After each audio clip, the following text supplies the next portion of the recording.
Rajasthan GK के महत्वपूर्ण प्रश्नों के बारे में बात कर रहे थे। जो क्वेश्चन जो हैं दोस्तों सभी प्रतियोगी परीक्षाओं के लिए इंपॉर्टेंट है और यहाँ से एक भी प्रश्न आपके बाहर नहीं जाएगा। ठीक है, चलिए प्रश्नों के बारे में बात करते हैं। इस तरीके से आपके प्रश्न होने वाले हैं। तो कुछ क्वेश्चन जो हैं इससे पहले वाले वीडियो में हम बात कर चुके थे। 40 महत्वपूर्ण प्रश्न जो हैं वो पढ़ चुके थे। इसके बाद वाले क्वेश्चन जो हैं वो पढ़ने का प्रयास करते हैं और जानते हैं किस प्रकार के प्रश्न आपके एग्जाम में छपेंगे और आपको यहाँ पर क्वेश्चन के साथ साथ आपको आंसर भी जो है वो देखने को मिल जाएंगे। ठीक है, तो आपको अपने स्तर पर जो है परीक्षा ये देनी है और आपको अपने स्तर पर बताना है कि प्रश्न कहाँ से बनेंगे। 41वां महत्वपूर्ण प्रश्न है कि 1857 की क्रांति के समय भरतपुर रियासत में ब्रिटिश पॉलिटिकल एजेंट कौन था। 1857 की क्रांति की बात हो रही है। इसमें ये वीडियो वाले एग्जाम जो होता है 2021 के तहत उसमें ये प्रश्न पूछा गया था। तो 1857 की क्रांति के समय भरतपुर रियासत में ब्रिटिश पॉलिटिकल एजेंट जो है वो कौन थे। पहला ऑप्शन है शावर्स, दूसरा है मॉरिसन, तीसरा है मैसन और चौथा है आपका बर्टन। तो बी ऑप्शन इसका राइट आंसर माना गया है और बी ऑप्शन के आधार पर मॉरिसन जो है वो पॉलिटिकल एजेंट थे भरतपुर रियासत के। 1857 की क्रांति के समय की बात है। ठीक है, वीडियो वाले एग्जाम में प्रश्न पूछा जा चुका है तो मतलब रिपीट होने की संभावना पूरी की पूरी है। चलिए अगला प्रश्न देखिए अपन। तो 42वां प्रश्न है कि 1857 की क्रांति के दौरान डूंगरपुर का शासक कौन था जिसने अंग्रेजों की सहायता की थी। फॉरेस्ट गार्ड वाला जो एग्ज़ाम है उसमें प्रश्न पूछा गया। पहला ऑप्शन है कि उदय सिंह सेकेंड, दूसरा है जसवंत सिंह सेकेंड, तीसरा है विजय सिंह, चौथा है फतेह सिंह।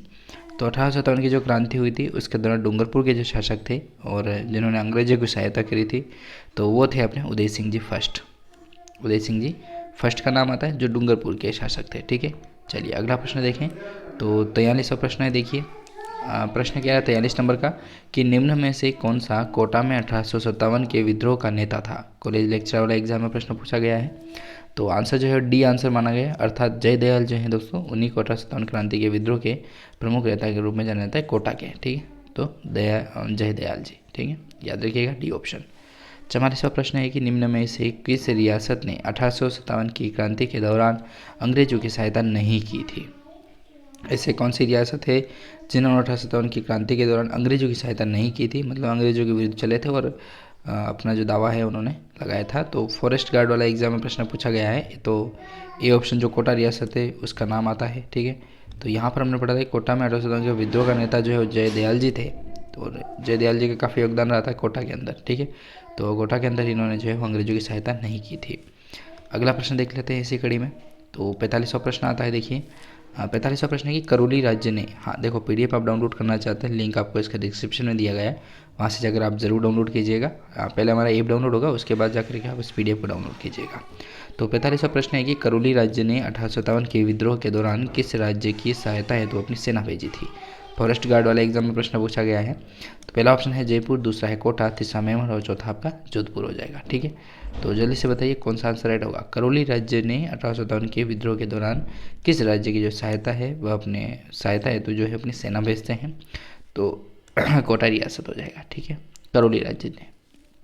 अगला प्रश्न देखें। तो 46 नंबर का प्रश्न है कि राजस्थान में पहला स्थान था जहां 1857 का विद्रोह जो है वो शुरू हुआ था। ठीक है, ऑप्शन के आधार पर आपको आंसर देना है। तो जल्दी से बताइए 1857 का विद्रोह जो है शुरू कहाँ होता है। कोटा, भीलवाड़ा, गंगापुर, नसीराबाद छावनी से ही। ठीक है, हाँ तो नसीराबाद अपने अजमेर में पड़ता है, वहीं से कॉन्स्टेबल एग्जाम में ये प्रश्न पूछा जा चुका है। चलिए अगला प्रश्न 47वां प्रश्न, राजस्थान में कहाँ मेहराब खान ने 1857 के विद्रोह का जो नेतृत्व है वो किया था। पहला है कोटा, दूसरा नसीराबाद, तीसरा टोंक, चौथा मारवाड़। ये ऑप्शन राइट आंसर माना गया है। तो कोटा जो इसका राइट आंसर है। कॉलेज लेक्चरर 3rd ग्रेड का जो एग्जाम होता है उसमें प्रश्न पूछा गया था कोटा के अंदर। ठीक है, मेहराब खान ने 1857 के विद्रोह का जो नेतृत्व है वो किया था।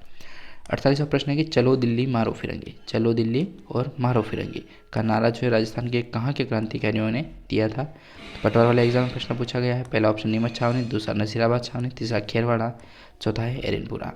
तो डी आंसर राइट माना गया, मतलब एरिनपुरा जो है उसको राइट आंसर माना गया कि चलो दिल्ली मारो फिरंगी का जो नारा है राजस्थान के क्रांतिकारियों ने दिया था। तो एरिनपुरा के क्रांतिकारी जो थे उनके द्वारा दिया गया था। 49वां प्रश्न है कि किस वर्ष में आउवा का युद्ध हुआ था। आउवा जो पाली में स्थित है, आपका कॉन्स्टेबल एग्जाम में प्रश्न पूछा गया। तो आउवा का जो युद्ध है वो कहाँ पर, मतलब कब हुआ था। तो आउवा कहाँ पर हुआ था तो पता ही है, आउवा का युद्ध आउवा में हुआ था। आउवा पाली पड़ता है आपका। तो ये युद्ध कब होता है, 1857 में या फिर 1875 में या 50। देखो वह संबंधित है 1857 की क्रांति से, तो क्रांति के अंदर युद्ध हो रहा है तो क्रांति ही आएगा, है ना, तो 1857 ही इसका राइट आंसर होगा।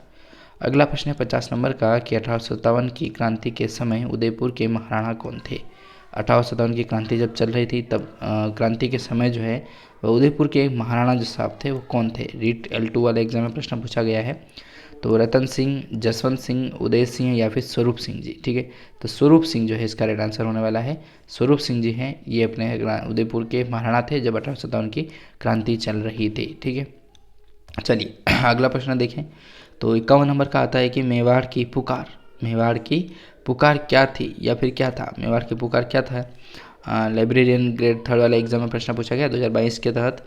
तो पहला है शौर्य गाथा है या फिर 21 सूत्रीय मांग पत्र है या फिर आपका मासिक पत्रिका या फिर साप्ताहिक समाचार। ठीक है, तो जल्दी से बताइए। यहाँ पर आपको आंसर दे रखा है बी, मतलब 21 सूत्रीय मांग पत्र दिया गया था। मेवाड़ पुकार जिसको कहा जाता है, तो 21 सूत्रीय मांग पत्र जो मांग पत्र था उसी को 21 सूत्रीय जो मांग पत्र था उसी को मेवाड़ की पुकार के नाम से जाना जाता है।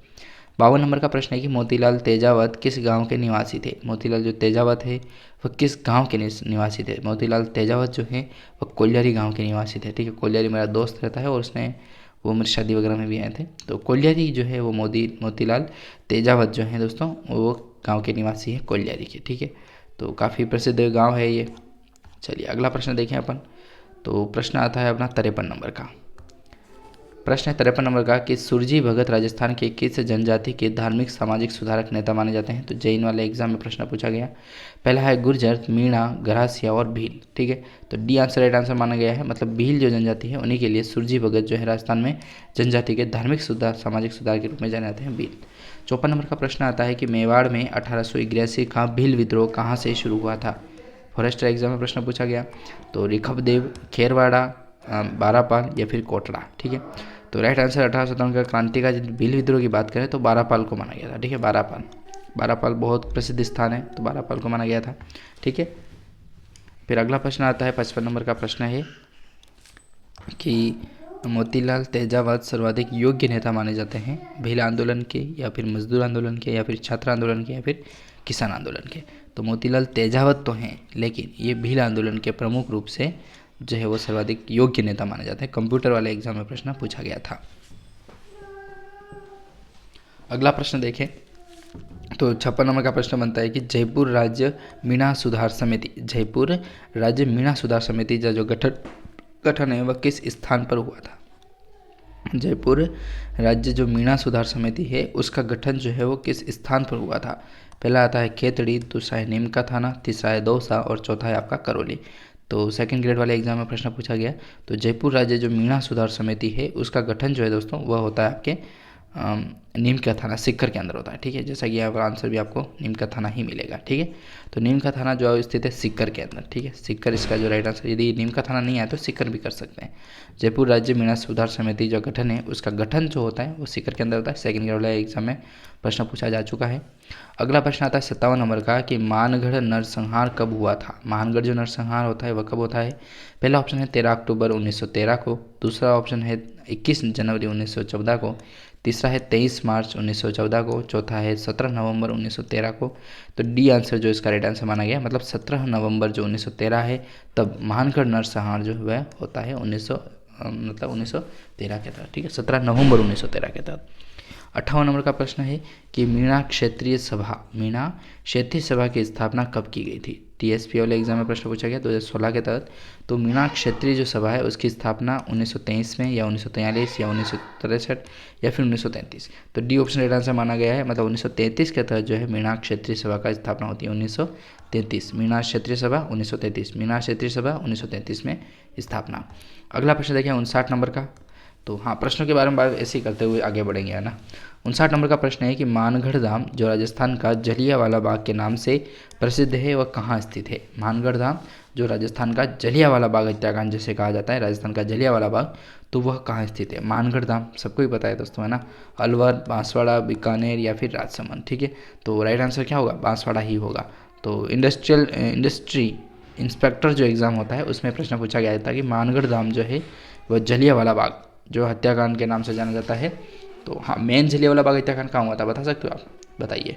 तो मानगढ़ धाम जो है वो उसी को जलियांवाला बाग हत्याकांड कहा जाता है राजस्थान का। तो ये हुआ था दोस्तों बांसवाड़ा के अंदर, ठीक है। 60 नंबर का प्रश्न आता है कि गोविंद गिरी किस जनजाति से संबंधित थे। तो जूनियर इंजीनियर वाले एग्जाम में प्रश्न पूछा गया। तो ए ऑप्शन कहता है कि कालबेलिया, दूसरा है भील, तीसरा गरासिया और चौथा